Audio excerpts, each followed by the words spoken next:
What we have here is a Ukraine First bill. This bill was never really about securing our border, but about securing another country's border. What we have here is a failure of the elites of Washington on both sides of the aisle, the leadership in the Democrat Party, the leadership in the Republican Party.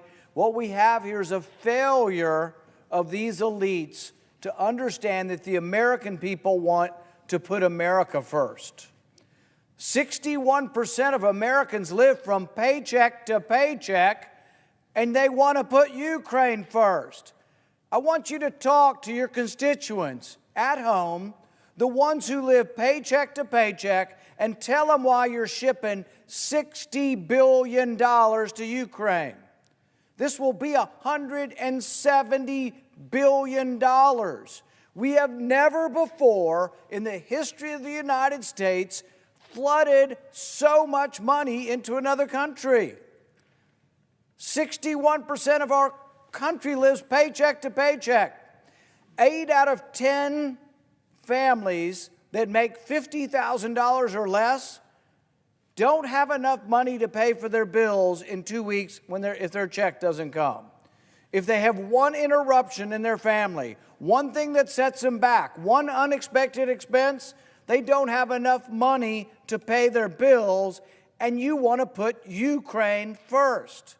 This is why the Democrat Party is losing the working man. This is why the Republicans have become the party of the working class. This is why many, if not most, members of the unions are now looking at Republicans, because we support the working man. We support the working women of America, and we recognize that they do not want to send their hard-earned money and taxes halfway across the world.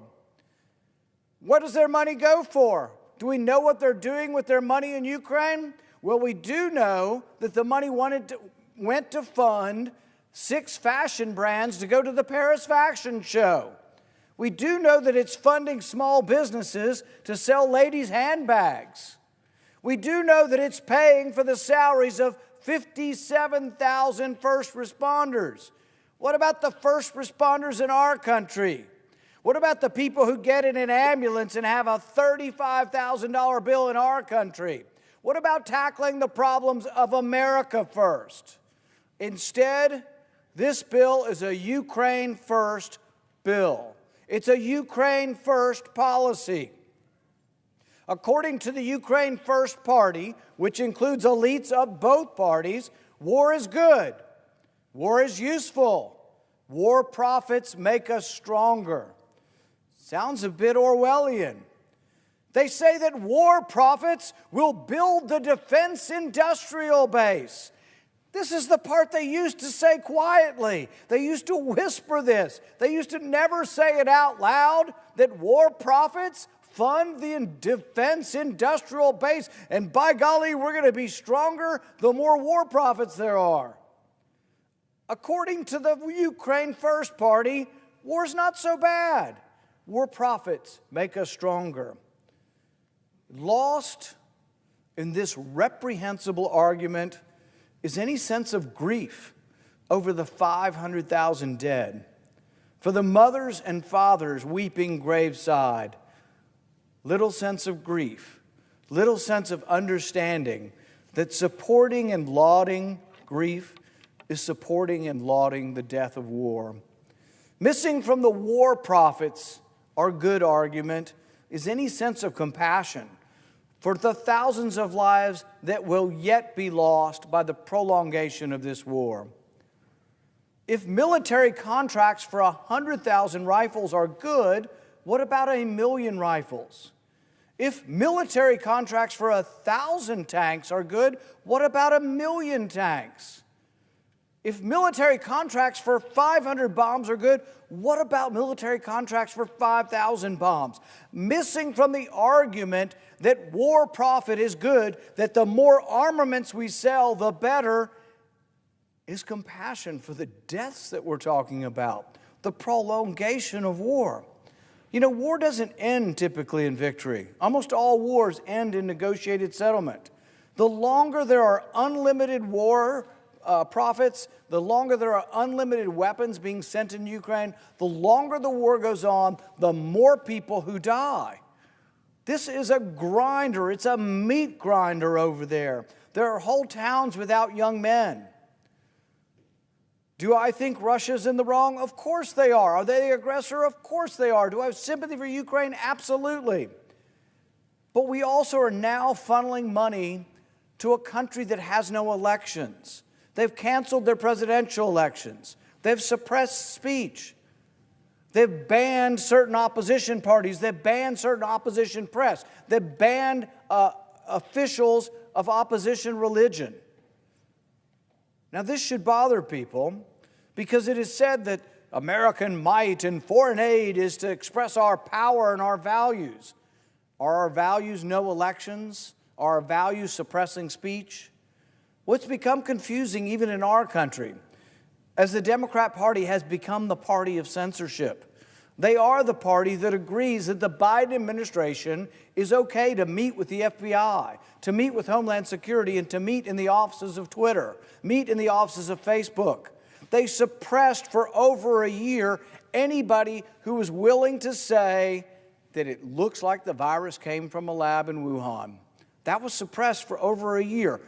Not just by private business, but by the government, by the Biden administration meeting, the FBI, Homeland Security meeting with the tech companies. So it doesn't surprise me that they don't care too much. Just get the money out the door, even though in Ukraine they're living under a regime where speech has been suppressed. What the American firsters, what the Ukraine firsters are really arguing for is an America Last policy. They're really arguing for a longer, bigger, more deadly war because it expands the profits of the defense industrial base. How despicable. How absolutely disgusting. They're saying the quiet part out loud. They're okay with war. The longer the war, the more profits, the stronger the American defense base.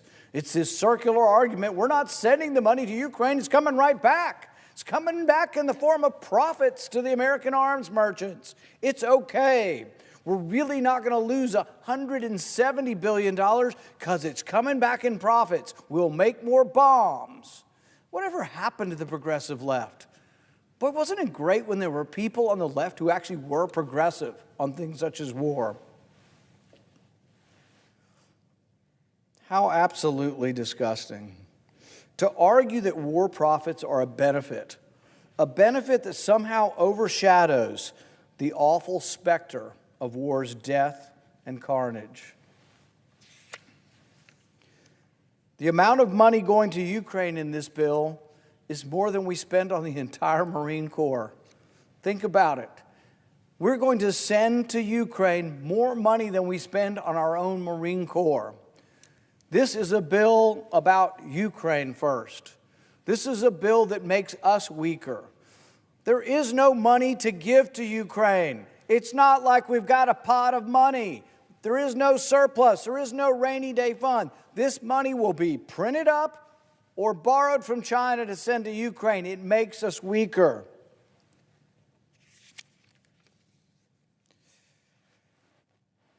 Once the border bill failed and they decided that this wasn't really about the border, that this was about Ukraine's border, the American firsters plowed on, but with a more intellectually honest proposal. Nothing for America, everything for Ukraine. That's what this bill is.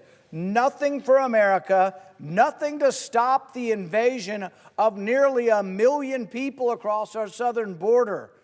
They offered a border bill that would have said, well, if we have an emergency, the emergency's already happened. Nearly 1 million people came in the last 2 months. That is the emergency. This is a bill that is Ukraine first and America last and ought to be defeated. And I notice my colleague from Alabama is here, and I'll reserve the remainder of time. Can you tell me how much time I have left?